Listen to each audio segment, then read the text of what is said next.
The wagon train lurched to a halt as snow began falling so thick that Fiona Whitmore could barely see past her frozen fingers gripping the wooden seat. And she knew with absolute certainty that her journey to marry a man she had never met was about to become far more complicated than she had ever imagined. It was November 1877, and the wagon train had been making decent progress through Colorado territory toward Empire City until the storm descended upon them like a white curtain dropping from heaven itself.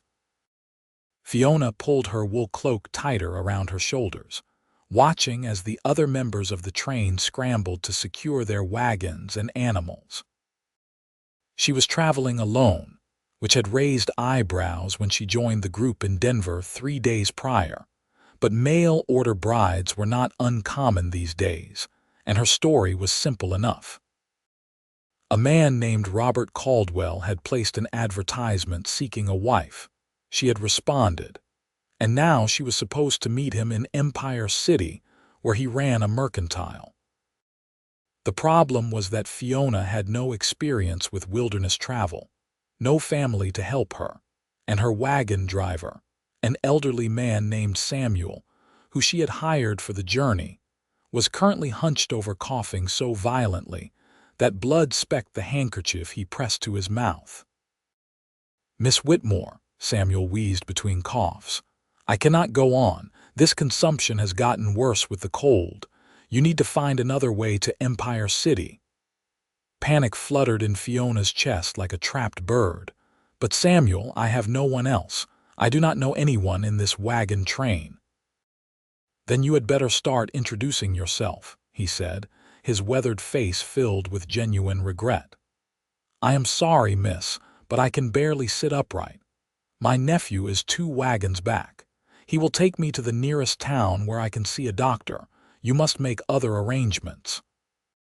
Before Fiona could respond, the wagon master, a gruff man named Thompson, came riding past on his horse, shouting orders through the increasingly heavy snowfall. "Everyone circle up. This storm is not letting up anytime soon. We are making camp here until it passes." Samuel climbed down from the wagon seat with difficulty, leaving Fiona sitting alone in the swirling snow. She watched as families hurried to help each other, as married couples worked together to secure their belongings, and she felt the full weight of her isolation. She was 21 years old, had left Boston with nothing but 2 trunks of belongings and a letter from a stranger promising her a new life. And now she was stranded in a snowstorm with no way forward. She climbed down from the wagon, her boots sinking into the rapidly accumulating snow. The wind bit through her cloak, and she knew she needed to find shelter quickly.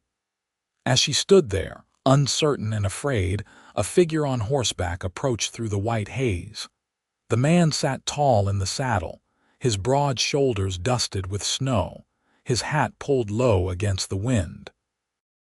He rode a sturdy brown horse that seemed unbothered by the storm, and when he drew close enough for Fiona to see his face, she found herself looking into the most striking hazel eyes she had ever seen. "You look lost," the man said, his voice deep and steady despite the howling wind. "My driver has taken ill," Fiona explained, having to raise her voice to be heard. "He cannot continue, and I have no other arrangements." The man studied her for a moment, his gaze taking in her fine wool cloak, her impractical leather boots, the way she shivered despite her efforts to appear composed. "Where are you headed?" "Empire City.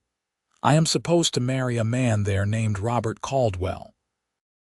Something flickered across the man's face, but it was gone too quickly for Fiona to interpret. He dismounted in one fluid motion, standing before her a full head taller, with broad shoulders and the lean, muscular build of someone who spent his life working hard. He looked to be in his late 20s, with dark hair that curled slightly at his collar and a strong jaw shadowed with stubble. "I know Caldwell," the man said. "I am headed to Empire City myself. You can ride with me now." Relief flooded through Fiona so intensely that she felt tears prick at her eyes. "Truly. Oh, thank you so much. I can pay you for your trouble. Keep your money," he said, already moving toward her wagon to assess her belongings. "I am Hayes Olson. I have a covered wagon with supplies I am hauling to my ranch just outside Empire City. There is room for your things and room for you to ride protected from this storm." Fiona followed him, struggling to keep up with his long strides through the deepening snow. "I am Fiona Whitmore.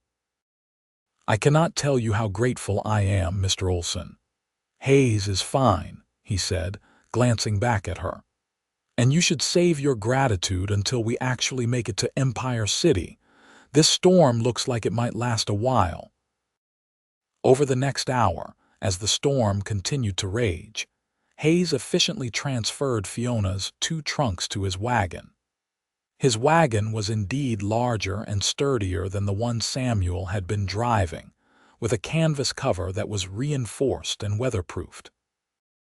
Inside, Hayes had arranged his supplies neatly, leaving enough space for a bedroll and now for Fiona's belongings. "You will ride up front with me," Hayes said as he secured the last of her things. "It will be warmer with the 2 of us together, and I have extra blankets."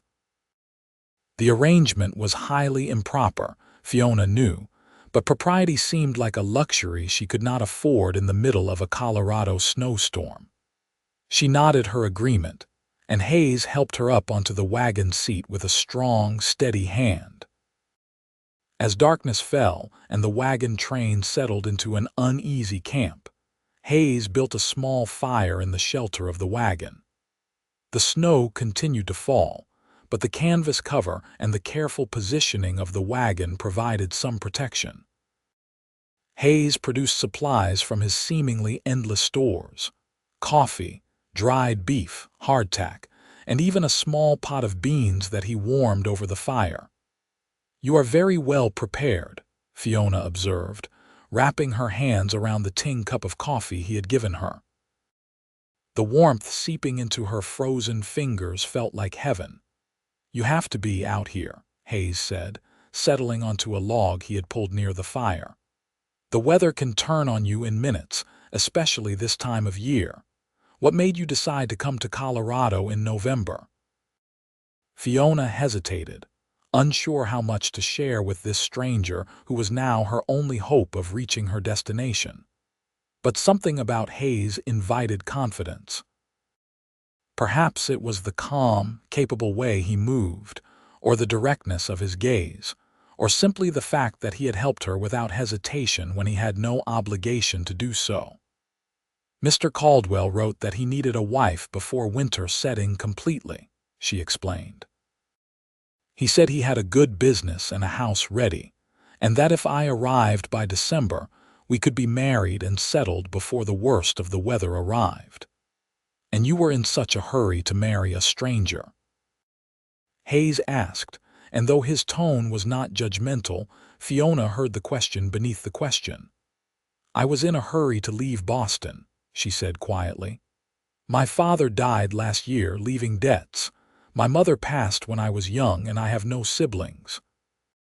The choice was to become a governess or companion to some wealthy family, living on their charity, or to take a chance on making a real life of my own out here." Hayes nodded slowly, his eyes reflecting the firelight. "That takes courage. Or desperation," Fiona said with a slight smile. "Sometimes they are the same thing," Hayes replied, and Fiona had the sense that he understood more than she had said. They fell into a comfortable silence, listening to the wind howl around them and watching the snow fall in sheets beyond their small circle of firelight. Other members of the wagon train had also made camps, and Fiona could see the glow of their fires scattered through the darkness like earthbound stars. "You said you know Mr. Caldwell," Fiona ventured after a while. "What is he like?" Hayes took a long drink of his coffee before answering. "Robert Caldwell is a successful businessman. His mercantile does well. He is respected in town, It was not exactly a ringing endorsement, and Fiona noticed what Hayes had not said as much as what he had. "But what is he like as a person?" Hayes met her eyes across the fire. "I think you should form your own opinion when you meet him." It was a diplomatic answer, and it made Fiona's stomach tighten with fresh worry. But she had come too far to turn back now, and besides, what choice did she have? She had spent nearly all her money on the journey west. She had nowhere else to go. "Tell me about your ranch," she said, changing the subject. Hayes relaxed slightly, and Fiona realized he had been tense discussing Robert Caldwell. "It is not much yet," he said. "I have been building it up for 3 years now. I have about 200 acres, a small herd of cattle, some horses. I built a cabin, a barn, and I am working on expanding both. The land is good with a creek running through it and plenty of grazing." "It sounds lovely," Fiona said, and she meant it. There was something in the way Hayes spoke about his ranch, a quiet pride and affection that made it sound like more than just land and animals. "It is hard work," Hayes said, "but it is mine. That means something." Fiona understood exactly what he meant. The desire for something of your own, something no one could take away, was what had driven her west as surely as it had driven Hayes to build his ranch. The fire burned lower, and Hayes added more wood. "You should try to sleep," he said. "I will keep the fire going and keep watch. The storm should not be dangerous as long as we stay put and stay warm." Fiona wanted to protest that she could take a turn at watch, but exhaustion was pulling at her like a heavy blanket. The journey from Denver had been tiring, and the stress of Samuel's illness and her sudden change in circumstances had drained her remaining energy. Hayes seemed to sense her hesitation. "I am used to long nights," he assured her, "and I will wake you if I need to rest. For now, you should get warm and sleep while you can." He helped her arrange blankets in the wagon bed, creating a nest that was surprisingly comfortable given the circumstances. Fiona settled in, still fully dressed except for her boots, and pulled the blankets up to her chin. Through the gap in the canvas cover, she could see Hayes sitting by the fire, his profile strong and steady against the darkness and snow. She fell asleep feeling safer than she had in months, which was strange considering she was in the middle of a wilderness snowstorm with a man she had just met. But Hayes Olson had kind eyes and capable hands, and he had helped her when he did not have to. That meant something too. Fiona woke several times during the night to find Hayes still keeping watch, always tending the fire, always alert. Once when she stirred, he glanced over and their eyes met in the firelight. "Sleep," he said gently. "Everything is fine." And she did, trusting him in a way that should have frightened her but somehow did not. When morning came, the snow had stopped but the world was buried in white. Drifts reached as high as the wagon wheels in places, and the air was so cold that Fiona's breath came out in thick clouds of vapor. Hayes had coffee already brewing and was talking to the wagon master when she climbed stiffly from the wagon bed. "Morning," Hayes said, handing her a cup of steaming coffee. "Thompson says we are stuck here at least another day, maybe 2. The snow is too deep for the wagons to move safely and more storms might be coming." Fiona's heart sank.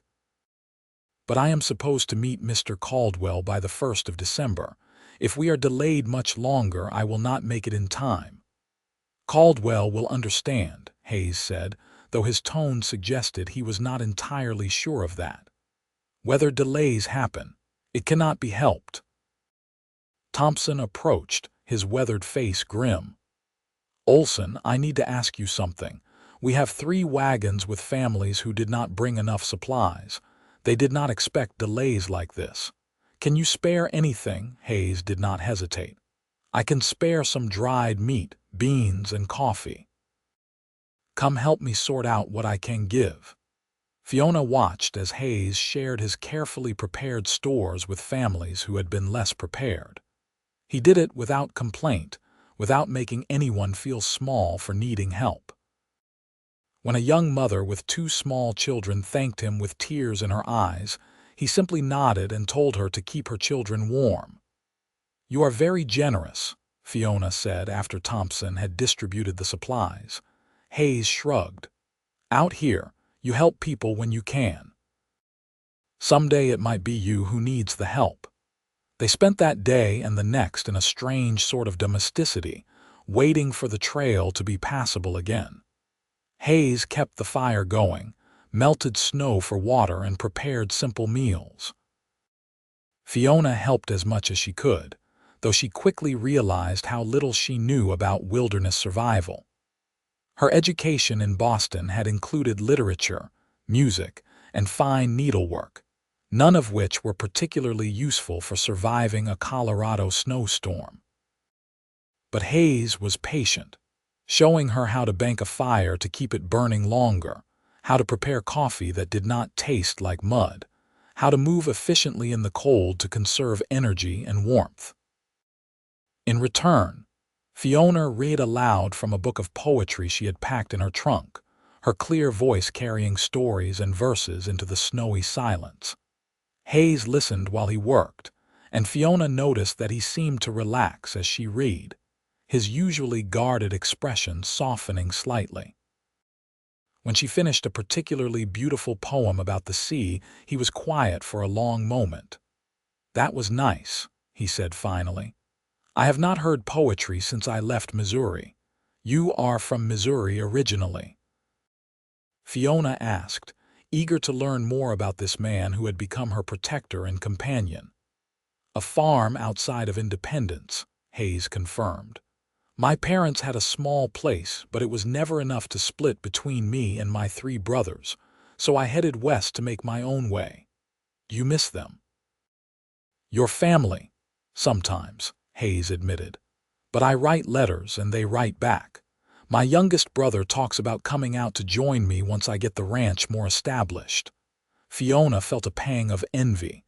She had no family waiting for her letters, no one who wondered how she was doing. "It must be nice to have people who care about you." Hayes looked at her, really looked at her, and Fiona saw understanding in his eyes. "You have people now. Everyone on this wagon train is looking out for each other, and once you marry Caldwell, you will have a husband." The reminder of Robert Caldwell felt like cold water. Fiona had been so caught up in the strange, suspended reality of the storm that she had almost forgotten about the man waiting for her in Empire City. The man she had agreed to marry based on a few letters and a photograph that might have been 10 years old for all she knew. "What if he does not like me?" she asked quietly. "What if I am not what he expected?" "Then he is a fool," Hayes said with such immediate certainty that Fiona felt warmth bloom in her chest. Their eyes met and held, and something passed between them, something electric and dangerous. Fiona was the first to look away, her heart beating too fast. That night, as they sat by the fire again, Hayes taught her the names of the stars visible through breaks in the clouds. He pointed out constellations, told her stories about navigation and weather prediction, and Fiona found herself leaning closer to follow his pointing finger, acutely aware of his warmth beside her. "You know so much about the land and the sky," she said. "Did someone teach you, or did you learn on your own?" "Both," Hayes said. "My father taught me some. The rest I learned from necessity from other travelers, from mistakes." He smiled slightly. "I have made plenty of mistakes.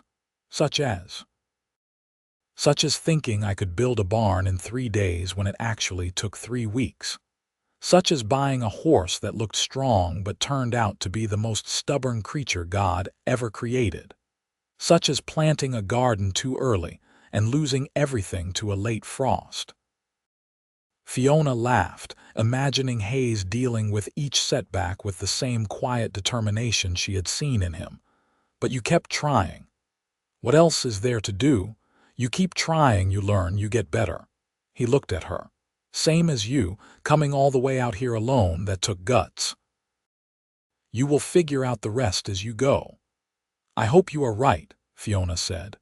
I am always right, Hayes said with mock seriousness, and Fiona laughed again. On the third day, the wagon master declared the trail passable, and the train prepared to move out. The snow had melted enough in the sunshine to reveal the muddy trail beneath, and the weather had turned clear and cold. Everyone worked together to dig out wagons and harness teams, and there was a sense of relief that they could finally continue the journey. Hayes helped Fiona up onto the wagon seat, his hands strong and steady at her waist. She settled beside him, arranging her skirts and pulling her cloak tight against the cold. As Hayes took up the reins and urged the horses forward, Fiona felt a strange mixture of anticipation and dread. Every mile they traveled brought her closer to Empire City and to Robert Caldwell, but it also meant less time with Hayes. Over the past 3 days, she had grown comfortable with him in a way that surprised her. She enjoyed his quiet competence, his dry humor, the way he seemed to notice things without making a fuss. She liked the sound of his voice and the way his eyes crinkled when he almost smiled. She felt safe with him, valued, seen, and that was dangerous because she was promised to another man. As if reading her thoughts, Hayes said, "We should reach Empire City tomorrow if we make good time today." So soon? Fiona could not keep the dismay from her voice. Hayes glanced at her, and she saw her own conflict reflected in his expression. "Fiona, I need to tell you something about Robert Caldwell." Her stomach tightened. "What is it?" Hayes was quiet for a moment, seeming to choose his words carefully. "Caldwell is not a bad man, but he is practical. He sees things in terms of profit and loss, investment and return. He wanted a wife to run his household, to give him respectability, maybe to give him children someday. He was not looking for a love match." "I know that," Fiona said. "I did not expect romance. I expected partnership, mutual benefit." "And is that enough for you?" Hayes asked, his voice low. Fiona did not answer right away. 3 days ago, she would have said yes without hesitation. Partnership and security were more than many women could hope for. But now, having spent these days with Hayes, having felt what it was like to talk with someone who truly listened, to laugh with someone who appreciated her spirit, to sit in comfortable silence with someone who made her feel less alone, the prospect of a merely practical marriage felt hollow. "It has to be enough," she said finally. "I have nowhere else to go." Hayes made a sound that might have been agreement or frustration. "You have choices, Fiona. You always have choices. Not real ones," she said. "Not with 50 cents to my name and no family to return to." They rode in silence for a while, the only sounds the creak of the wagon, the clopping of hooves, and the calls of other travelers. The landscape around them was breathtakingly beautiful, with snow-capped mountains rising in the distance and evergreen forests flanking the trail. The sky was so blue it almost hurt to look at, and the air was crisp and clean. "It is beautiful here," Fiona said softly. "It is," Hayes agreed. "Hard but beautiful. It gets into your blood after a while." "Do you ever regret coming west?" "No," Hayes said without hesitation. "This is where I am meant to be. I knew it the first time I saw these mountains." Fiona envied that certainty. She did not know where she was meant to be. She only knew that Boston had stopped feeling like home after her father died, and that the promise of a new life had seemed like a lifeline. As the day wore on, they fell into easier conversation again. Hayes told her about his ranch, painting pictures with his words of the cabin he had built log by log, the creek where he liked to fish, the meadow where wildflowers bloomed in summer. Fiona told him about Boston, about the books she had loved, the music she missed, the small pleasures of her old life that she had left behind. "You play an instrument?" Hayes asked. "Piano," Fiona said. though not very well. My teacher despaired of me. She said I played with feeling but without discipline. Feeling is more important, Hayes said. Anyone can learn discipline. That is kind of you to say, but I suspect you are just being polite. I am not much for politeness, Hayes said with a slight smile. I mean what I say. Fiona found herself smiling back, and for a moment, the rest of the world fell away. It was just the two of them on this wagon, suspended between one life and another, and Fiona wanted to freeze time right here. But time could not be frozen, and as the sun began to set, casting long shadows across the snow, Hayes guided the wagon to where the train was making camp for the night. They had covered good distance, and according to Thompson, they should reach Empire City by mid-afternoon the next day. That night, as they sat by the fire for what Fiona knew would be the last time, the air between them felt charged with everything they were not saying. Hayes was quieter than usual, his expression thoughtful as he stared into the flames. Fiona wanted to ask what he was thinking, but she was afraid of the answer. "Fiona," Hayes said finally, his voice rough, "if you do not want to marry Caldwell, you do not have to. I know you think you have no choices, but there are other options." "Such as?" Fiona asked, her heart beginning to race. Hayes looked at her, and in his eyes she saw a longing that matched her own. "You could stay in Empire City but not marry him. You could find work, maybe as a teacher or at the hotel, or you could—" He stopped, seeming to wrestle with himself. "Or I could what?" Fiona whispered. "Or you could come to my ranch," Hayes said in a rush.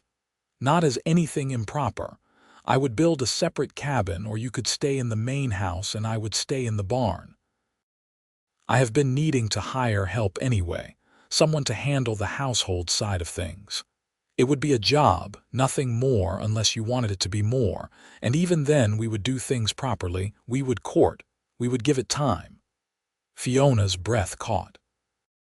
Was he saying what she thought he was saying? "Hayes, I cannot ask you to do that. You are not asking, I am offering." He leaned forward, his eyes intense.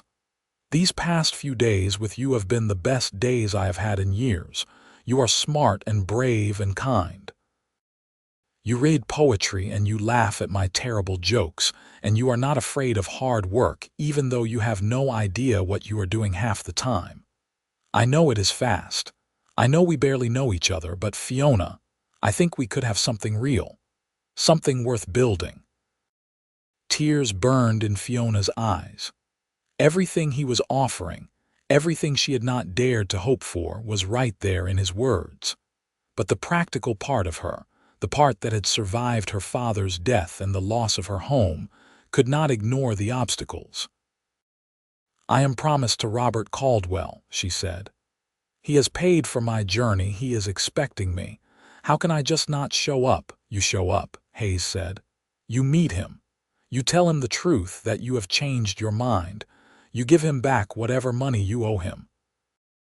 I will lend you the money if you need it. And what will people say? Mail-order bride comes to town and rejects her intended husband for another man. I will be ruined before I even start. Fiona, this is the West. People come here to start over, to leave behind the rules that held them back. Yes, there will be talk, but it will pass. And anyone who matters will respect you more for having the courage to choose your own path." Fiona wanted to believe him. She wanted it so desperately that it frightened her. "Hayes, what if you are wrong? What if this feeling between us is just the closeness of being stranded together? What if we get to know each other better and you realize you do not actually want me around?" Hayes reached across the space between them and took her hand. His palm was warm and calloused, his grip gentle but firm. "Then we figure it out together. But Fiona, I have lived alone for 3 years. I have been content with that. Then you came along, and suddenly being alone does not seem content anymore. It just seems lonely. That means something." A tear slid down Fiona's cheek. "It means something to me too," she whispered. "I have not felt truly happy in so long, but these past days with you, I have felt alive again." "Then take a chance," Hayes urged. "Take a chance on something real instead of settling for something practical." Fiona thought about Robert Caldwell, a man she had never met who wanted a wife for practical reasons. She thought about the life that awaited her in Empire City as his wife, running his house, bearing his children, always wondering what might have been. And then she thought about Hayes, about his quiet strength and his kind eyes, about the way he made her laugh and the way he listened when she talked. She thought about his ranch and the life they could build together, not out of desperation or practicality, but out of genuine feeling. "I am terrified," she admitted. "Me too," Hayes said with a slight smile. "But I would rather be terrified and alive than safe and empty." Fiona squeezed his hand. "All right. I will meet Mr. Caldwell tomorrow and I will tell him the truth. I will explain that my circumstances have changed. And then, if you truly mean your offer, I would be honored to come work at your ranch." Hayes smiled then, a real smile that transformed his entire face. "I mean it. Every word." They sat there holding hands across the fire, and Fiona felt something settle in her chest, something that felt like coming home. She did not know what the future would bring, but for the first time in a long time, she was choosing it for herself. That night, Fiona slept better than she had in months, even though she was facing what would undoubtedly be a difficult conversation the next day. Hayes kept watch again, and whenever she stirred, she found comfort in his presence nearby. Morning came too quickly. The wagon train prepared for the final push to Empire City, and everyone was in good spirits knowing they were almost to their destination. Hayes and Fiona worked together to pack up camp, their movements synchronized after days of practice. They did not talk much, but there was an understanding between them now, a shared purpose that needed no words. The trail to Empire City led through increasingly settled country. They passed ranches and farms, saw cattle grazing and fields that would be planted come spring. The town itself appeared in the early afternoon, nestled in a valley with the mountains rising behind it. It was larger than Fiona had expected, with a main street lined with wooden buildings, side streets branching off, and houses spreading out beyond the commercial center. "It has grown a lot in the last few years," Hayes commented. "Mining brought people, and then people brought business. It is actually a decent town now." The wagon train rolled down the main street, drawing attention from the townspeople. Fiona saw the mercantile that must belong to Robert Caldwell, a substantial two-story building with large windows displaying goods. A sign read "Caldwell's Mercantile" in bold letters. Hayes pulled the wagon to a stop in front of the building. "Do you want me to come in with you?" Fiona took a deep breath. "No, I should do this alone. It is only fair." "I will be right here," Hayes promised. Fiona climbed down from the wagon, her legs shaky. She smoothed her skirts, tucked a strand of hair behind her ear, and walked toward the mercantile. A bell jingled as she opened the door, and she found herself in a well-stocked store that smelled of leather and tobacco and coffee. A man emerged from the back room, and Fiona knew immediately it was Robert Caldwell. He looked like his photograph, though older and harder around the eyes. He was in his late 30s, she guessed, with thinning brown hair and a slight paunch beneath his vest. He was not unattractive, but there was something cold in his expression, something calculating. "May I help you?" he asked, his tone perfunctory. "Mr. Caldwell, I am Fiona Whitmore." His expression shifted to surprise, then to something that might have been pleasure, though it did not reach his eyes. "Miss Whitmore, you have arrived. I was beginning to wonder if you had changed your mind." "The weather delayed us," Fiona said. "May we speak privately?" Caldwell glanced around the empty store. "This is private enough. What is on your mind?" Fiona straightened her shoulders. "Mr. Caldwell, I must be honest with you. My circumstances have changed during the journey, and I am afraid I cannot marry you as we planned." His face went from surprise to anger in an instant. "Cannot marry me? After I paid for your passage, after I have been waiting and making arrangements? What is the meaning of this?" "I will repay every cent you spent," Fiona said quickly. "I know this is not what you expected, but I have met someone else, someone I have feelings for. It would not be right to marry you under these circumstances." "Met someone else?" Caldwell's voice rose. "You have been traveling for less than a week and you have already found someone else. What kind of woman are you?" Fiona felt her face flush, but she held her ground. "I am a woman who wants more than a marriage of convenience. I am sorry, Mr. Caldwell, I truly am, but I cannot be your wife." "You will be ruined," Caldwell hissed. "I will make sure everyone knows what kind of woman you are, coming here under false pretenses, leading me on." "I led no one on," Fiona said, her voice stronger now. "I came here in good faith, but circumstances changed. If you choose to spread lies about me, that says more about your character than mine." The bell above the door jingled, and Hayes stepped into the mercantile. He was not overtly threatening, but his presence was imposing, and Caldwell took a step back. "Everything all right here?" Hayes asked mildly. "This is none of your concern, Olson," Caldwell snapped. "Actually, it is," Hayes said. "Miss Whitmore is under my protection now." Caldwell looked between them, and understanding dawned on his face. Of course it is you. You probably saw an opportunity to steal a woman right out from under me." "No one is stealing anyone," Hayes said, his voice hardening. "Miss Whitmore is making her own choice. You should respect that. Respect it. I should respect being made a fool of." "You are making yourself a fool," Hayes said bluntly. "Miss Whitmore came here to tell you the truth and to offer to repay your expenses. That is more courtesy than you deserve given your behavior right now. So here is how this is going to work. You are going to tell me how much you spent on her passage, and I am going to pay you that amount right now. And then you are going to leave her alone." Caldwell named a sum that was probably inflated, but Hayes pulled out a leather purse and counted out the money without argument. He placed it on the counter between them. "We are square," Hayes said. "Miss Whitmore owes you nothing, and you will not speak of her unkindly. Are we clear?" Caldwell snatched up the money, his face red with anger and humiliation. "Get out of my store, both of you."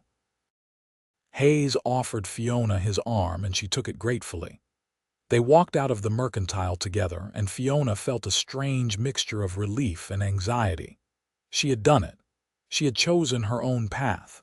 But what came next? As if sensing her thoughts, Hayes squeezed her arm gently. "You did well in there. That took real courage." "I feel sick," Fiona admitted. "That will pass." Hayes helped her back up onto the wagon.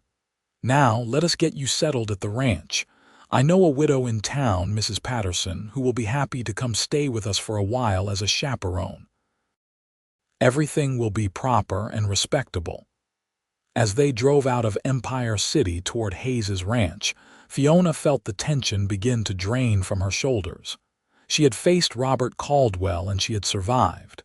She had made her choice. Now she had to see it through. The ranch was about 5 miles from town, reached by a well-maintained road that wound through beautiful country. When they crested a rise and Fiona saw the property for the first time, she caught her breath. The cabin Hayes had built was solidly constructed from logs, with a stone chimney and a wide front porch. The barn was new, the wood still golden. A creek sparkled in the winter sunshine, and beyond it all, the mountains rose like sentinels. "Hayes, it is beautiful," Fiona breathed. He looked pleased. "It is home, or at least it is becoming home. Come on, let me show you around." The cabin interior was simple but well made. There was a main room with a fireplace, a kitchen area with a good stove, a bedroom that Hayes had clearly built with care. Everything was neat and well organized, though Fiona could see the signs of bachelor living in the sparse furnishings and lack of soft touches. "I know it is not fancy," Hayes said, sounding suddenly uncertain. "It is perfect," Fiona said honestly. "It is a real home, Hayes. You built this with your own hands. That is remarkable." Over the next few days, Fiona settled into life at the ranch. Hayes rode into town and convinced Mrs. Patterson, a kind widow in her 50s, to come stay at the ranch for a few weeks to serve as chaperone. Mrs. Patterson proved to be excellent company, with a sharp wit and a warm heart. She taught Fiona the practical skills she had lacked: how to cook over a wood stove, how to preserve food, how to manage a household on the frontier. Hayes was gone much of each day, tending to his cattle and horses, making repairs, preparing for winter. But in the evenings they would all sit by the fire, and Hayes and Fiona would talk while Mrs. Patterson knitted. They talked about everything: their childhoods, their dreams, their fears. Fiona told Hayes about her mother, who had died when she was 12, and about her father, who had been a kind man but a poor businessman. Hayes told her about growing up on a farm with 3 rowdy brothers, about the day he decided to head west, about the first time he saw the Rocky Mountains and knew he was home. With each conversation, with each shared meal, with each comfortable silence, Fiona fell more deeply in love with Hayes Olson. She loved his quiet strength, his gentle humor, his unwavering integrity. She loved the way he was patient with the animals, the way he took pride in his work, the way he looked at her like she was something precious. And Hayes, for his part, was clearly falling just as hard. Fiona caught him watching her sometimes with an expression of wonder, as if he could not quite believe she was real. He brought her small gifts: a particularly beautiful pine cone, a feather from a hawk, wildflowers that somehow still bloomed in sheltered spots despite the cold. He listened to her read poetry in the evenings, and she noticed that he had started keeping the cabin neater, adding small comforts like extra cushions for the chairs and a nice tablecloth. Mrs. Patterson watched their growing romance with knowing eyes. "You two are good for each other," she told Fiona one morning while they were making bread. "Hayes has been alone too long, and you need someone who sees your worth. I give you my blessing, not that you need it." "Thank you," Fiona said, touched. "That means a great deal." 6 weeks after arriving at the ranch on a clear December evening, Hayes asked Fiona to walk with him down to the creek. The air was cold but still, and the setting sun painted the snow in shades of pink and gold. "Fiona, I need to ask you something," Hayes said, taking both her hands in his. Fiona's heart began to race. "Yes, these weeks with you have been the happiest of my life. You have made this place feel like a real home. You have made me realize what I was missing all the years I was alone." He took a deep breath. "I know we have not been courting long, but I know my own heart. I love you, Fiona Whitmore. I love your courage and your kindness and your spirit. I love the way you sing while you cook and the way you laugh at my stories. I love everything about you. And I want you to be my wife if you will have me." Tears streamed down Fiona's face, but they were tears of joy. "Yes, yes, Hayes, I will marry you. I love you too. I think I started falling in love with you that first night in the snowstorm when you kept watch over me. You make me feel safe and cherished and alive." Hayes pulled her into his arms and kissed her, gentle and sweet and full of promise. Fiona melted into him, feeling like every difficult thing she had endured had led her to this moment, to this man, to this love. They were married 2 weeks later in the small church in Empire City. Mrs. Patterson stood up with Fiona, and a rancher friend of Hayes named Tom stood up with him. The whole town turned out for the wedding. partly out of genuine goodwill and partly out of curiosity about the mail-order bride who had chosen Hayes Olson over Robert Caldwell. Caldwell himself did not attend, but Fiona had heard through Mrs. Patterson that he had already started corresponding with another woman back east. Some people were meant to find love, and others were meant to find convenience. Fiona was grateful she had been brave enough to choose love. The wedding was simple but beautiful. Fiona wore a new dress that Mrs. Patterson had helped her make from blue wool that matched her eyes. Hayes wore a new suit that he had bought specially for the occasion, and Fiona thought he had never looked more handsome. When he said his vows, his voice was steady and sure, and when he slipped the ring on her finger, Fiona felt something lock into place in her heart. They held a small celebration at the ranch afterward, with Mrs. Patterson and a few of their neighbors in attendance. There was fiddle music and dancing, good food and laughter.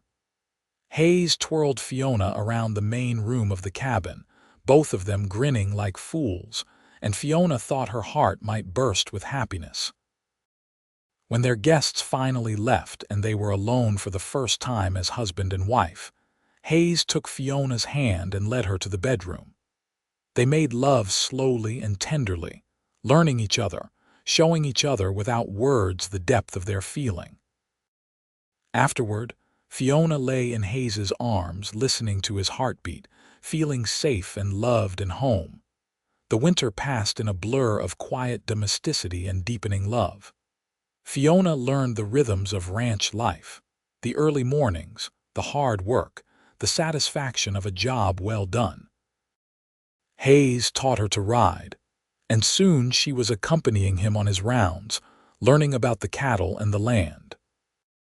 They worked side by side to make the cabin more comfortable, adding shelves for Fiona's books, building a window seat where she liked to read, hanging curtains that softened the rough log walls. In February, Fiona realized she was pregnant. She told Hayes one evening after supper, watching his face carefully, hoping he would be pleased. Hayes stared at her for a long moment, then broke into the biggest smile she had ever seen. "A baby! We are going to have a baby." "Yes," Fiona said, laughing through happy tears. "In the fall, I think." Hayes picked her up and spun her around, then set her down carefully, his hands gentle on her waist. "Are you happy?" he asked. "So happy," Fiona assured him. "Are you?" "Happy does not even begin to cover it," Hayes said, pulling her close. "You have given me everything, Fiona. A home, a purpose, and now a family. I will spend the rest of my life making sure you never regret choosing me." "I could never regret it," Fiona said. "You are the best choice I ever made." Their son was born in late September 1878, a healthy baby boy with his father's hazel eyes and his mother's dark hair. They named him Samuel, after the wagon driver whose illness had inadvertently brought them together. Little Samuel was a happy baby, quick to smile and curious about everything. Hayes was a devoted father, spending every spare moment with his son. Fiona often found them together in the barn, Hayes showing Samuel the horses even though the baby was too young to understand. "Never too early to start learning," Hayes would say with a grin. 2 years later, their daughter was born. They named her Rose, and she was as pretty as her name, with blonde hair and blue eyes and a sweet, gentle nature. Hayes doted on her shamelessly, and Fiona teased him that he was going to spoil her rotten. "She deserves to be spoiled," Hayes would say, holding Rose close. "She is perfect." As the years passed, the ranch prospered. Hayes expanded his herd, built a bigger barn, added rooms to the cabin. He hired a young cowhand to help with the work, which gave him more time to spend with Fiona and the children. Fiona started a garden that became the envy of the county, growing vegetables and herbs and flowers. She also began teaching the children in the area, holding classes in the cabin during the winter months. Life was not always easy. There were hard winters and dry summers, sick cattle and broken equipment, the constant challenge of making a living from the land. But through it all, Hayes and Fiona faced everything together, their love deepening with each shared challenge and each small triumph. When Samuel was 5 and Rose was 3, Fiona gave birth to twin boys, healthy and loud and full of energy. They named them James and John, and Hayes joked that the cabin was getting too crowded. But his eyes were warm with love as he said it, and Fiona knew he would not have it any other way. The children grew up strong and happy, raised with their father's work ethic and their mother's love of learning. Samuel became an expert horseman. James and John were inseparable troublemakers, and Rose had her mother's gentle spirit and her father's quiet strength. On their 10th wedding anniversary, Hayes surprised Fiona by playing the piano he had secretly had shipped from Denver and installed in the new parlor he had built. It was not expensive or fancy, but it was a piano, and Fiona cried when she saw it. "You said you missed playing," Hayes said, looking uncertain. "I thought maybe you could teach the children and play for us in the evenings." Fiona threw her arms around him. "It is the most wonderful gift anyone has ever given me, well, except for our children, and this life, and you." "So I am the 4th best gift you ever received," Hayes teased. "You are the first," Fiona said seriously, cupping his face in her hands. "Everything else flows from you. I love you, Hayes Olson." "I love you too, Fiona Olson, more every day." That night, after the children were asleep, Fiona played the piano for the first time in years. Her fingers were rusty and she hit more than a few wrong notes, but Hayes sat nearby and listened with a smile on his face, and it was perfect. The years continued to pass, bringing both joys and sorrows. Mrs. Patterson, who had become like a mother to Fiona, passed away peacefully in her sleep at the age of 72. They buried her in the town cemetery, and Fiona cried for the woman who had helped her find her place in the West. Hayes's youngest brother, Daniel, came to visit and ended up staying, finding work at a neighboring ranch and eventually marrying the daughter of another rancher. It made Hayes happy to have family nearby, and Fiona loved seeing the brothers together, laughing and arguing and supporting each other.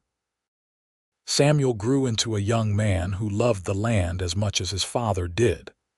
At 19, he announced his intention to stay on the ranch and help his father run it. Hayes could not have been more proud.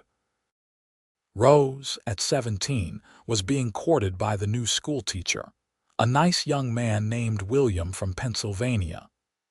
Hayes was protective but fair, and Fiona reminded him that they had married young too.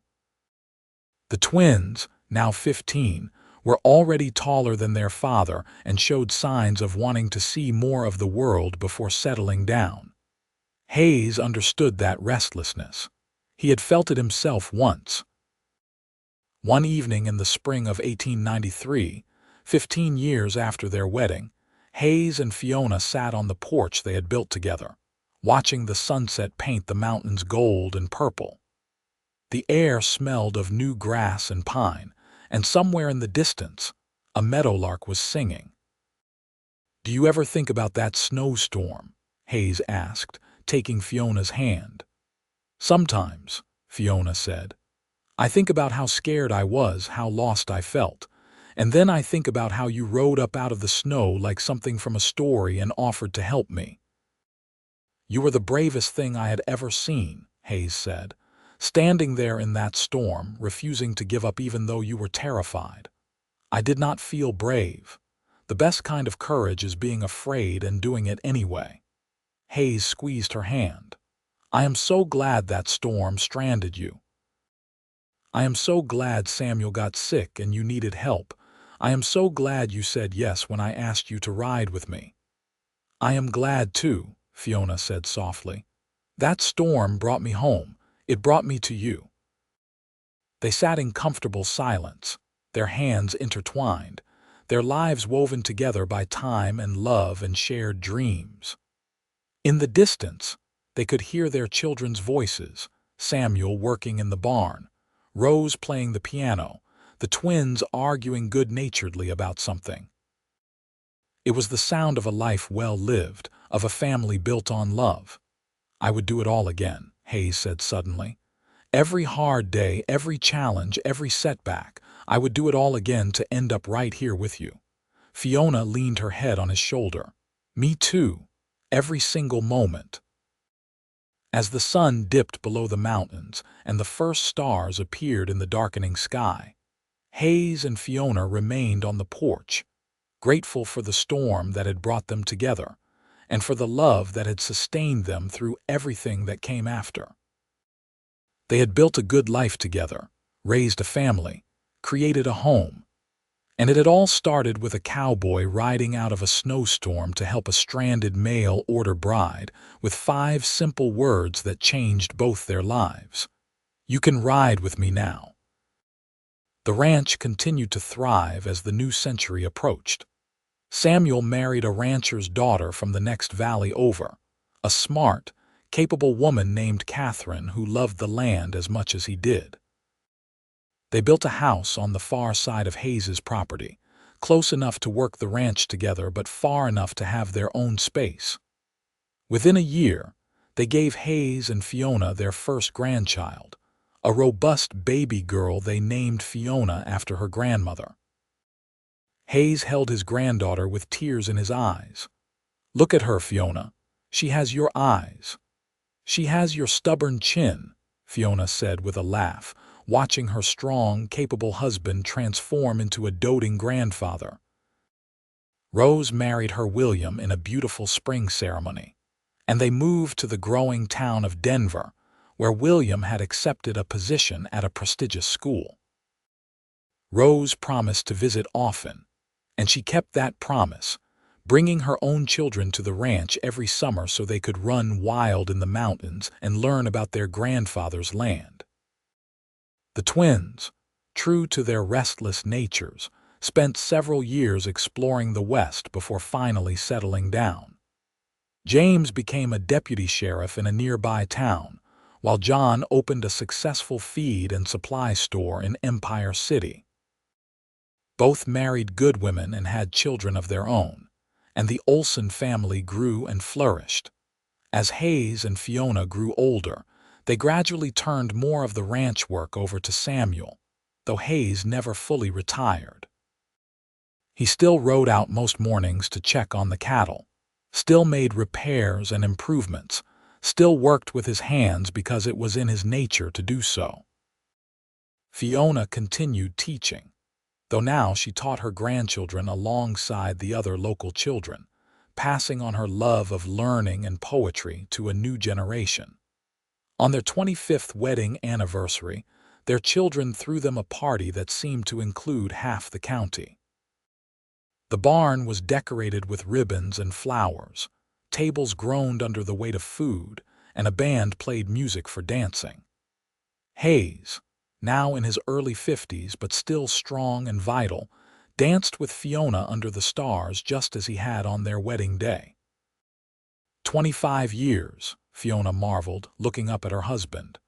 "Where did they go?" "Into this," Hayes said, gesturing at the celebration around them. "Into our children and grandchildren, into this ranch, into every day we spent together. I would not trade a single one of them." "Not even the year the drought nearly ruined us," Fiona teased. "Not even then. We got through it together, did we not?" "We did. We always do." As they danced, Fiona looked around at the life they had built. Samuel was dancing with Catherine, their 3 children running around with their cousins. Rose and William were there with their 2 boys, both looking happy and healthy. James had brought his wife and twin daughters, and John was there with his wife and their son. Mrs. Patterson's niece, who had become a good friend, was laughing with some of the other ranch wives. The barn was full of people they had helped over the years, people they had shared meals with, worked alongside, supported through hard times. "We did good, Hayes," Fiona said softly. We built something real and lasting. We did, Hayes agreed, pulling her closer. And it all started because I could not ride past a woman who needed help. Thank God you could not, Fiona said, and kissed him right there in front of everyone. Their children and grandchildren cheered, and Hayes laughed against her lips, and Fiona thought her heart might burst with the fullness of her joy. The years continued their inevitable march. Hayes's hair turned gray, then white, but his eyes remained the same striking hazel that had captured Fiona's attention in a snowstorm so many years ago. Fiona's dark hair also silvered, and lines appeared around her eyes and mouth, but Hayes told her she had never been more beautiful. They celebrated their 30th anniversary quietly, just the two of them, riding out to the meadow where Hayes had proposed all those years ago. The wildflowers were in bloom, painting the ground in rainbow colors, and the mountains stood eternal in the background. "I want to show you something," Hayes said, dismounting and helping Fiona down from her horse. He led her to a spot near the creek where a wooden bench now sat, beautiful and sturdy and clearly handmade. "I built this for you," Hayes said, "so we can come here whenever we want and sit together, watching the mountains and remembering." Fiona ran her hand over the smooth wood, seeing the love in every careful joint and sanded surface. "It is perfect, Hayes, like everything you have ever made for me." They sat together on the bench, hand in hand, watching the creek flow past and listening to the wind in the pines. "Do you ever regret it?" Hayes asked. "Giving up Boston, giving up the easier life you might have had?" "Never," Fiona said firmly. "This is the life I was meant to live. With you." "I am a lucky man," Hayes said. "We are both lucky," Fiona corrected. "That storm was the best thing that ever happened to either of us." As they rode back to the ranch, Fiona reflected on the strange workings of fate. If Samuel had not gotten sick, if the storm had not come, if Hayes had not offered to help her, if she had not had the courage to break her engagement to Robert Caldwell, if she had chosen safety over love, her life would have been so different, so much emptier. But she had made the brave choice, the hard choice, and it had given her everything. Love, family, purpose, joy. A life rich with meaning even when it was hard, which it often was. The West was not kind to the weak or unprepared, but it rewarded courage and hard work and determination. Hayes and Fiona continued to grow older together, their love deepening into something unshakable. They weathered the losses that came with age, friends who passed away, a grandchild who died in infancy, Hayes's brother Daniel who was killed in a riding accident. They held each other through the grief and found strength in their shared faith and love. But there were also joys. More grandchildren, the ranch thriving under Samuel's capable management, their children successful and happy, the satisfaction of knowing they had built something that would outlast them. On a summer evening in 1908, 30 years after they met in that snowstorm, Hayes and Fiona sat on their porch watching the sunset. Hayes was 74 now, Fiona 64, and both showed the wear of a life lived fully. But their hands were still intertwined, their love still strong. "Tell me again about that first night," Fiona said, as she often did. Hayes smiled, knowing what she wanted to hear. "I saw you sitting on that wagon seat in the snow, looking lost and scared but refusing to cry. And I thought to myself, that is a strong woman, a woman worth knowing. I thought you were the most handsome man I had ever seen," Fiona admitted. "And when you said I could ride with you, I felt hope for the first time in months." "Best decision I ever made, offering you that ride," Hayes said. "Best decision I ever made accepting it," Fiona replied. As the sun painted the sky in shades of orange and pink and purple, as the mountains stood silent and eternal in the background, as the ranch they had built together hummed with the quiet activity of evening chores, Hayes and Fiona sat together in perfect contentment. Their story had started with a winter storm and a desperate woman, and a cowboy who could not ride past someone in need. It had grown into something neither of them could have imagined, a love that had sustained them through 3 decades, a family that spread across Colorado, a legacy that would continue long after they were gone. "I love you, Fiona Olson," Hayes said, as he did every evening. "I love you, Hayes Olson," Fiona replied, as she always did. And as the stars began to appear in the darkening sky, they remained on the porch, hand in hand, grateful for every moment of the life they had built together. The storm had passed long ago, but the love it brought had lasted forever. Years continued to pass in a gentle rhythm. Hayes eventually did slow down, though he never fully stopped working. He passed the running of the ranch entirely to Samuel, but still advised and helped when needed. Fiona finally gave up teaching when her eyesight began to fail, but she still read to her grandchildren when they visited, her voice clear and strong even as her body weakened. They had been blessed with 14 grandchildren, and as they reached their late 70s, several great-grandchildren. The house Samuel and Catherine had built expanded to accommodate their growing family, and the Olson Ranch became known throughout the region as one of the most successful family operations in Colorado. On their 40th wedding anniversary, the entire family gathered again, this time at Samuel's larger house, since Hayes and Fiona's original cabin, though expanded over the years, could not hold everyone. There were over 50 people there, all connected by the love Hayes and Fiona had started. Samuel raised a glass to toast his parents. "To Hayes and Fiona Olson, who taught us that real love is built day by day, through hard work and dedication and choosing each other every single morning. You showed us what it means to build a life together." Everyone cheered, and Hayes looked at Fiona with tears in his eyes. 40 years, he said quietly. 40 years since the best day of my life." "Which day was that?" Fiona asked with a smile, knowing the answer. "The day I found you in that snowstorm and knew, somehow, that you were going to change my life." Fiona leaned against his shoulder, feeling the familiar strength of him, even diminished by age. "We changed each other's lives. That is what love does."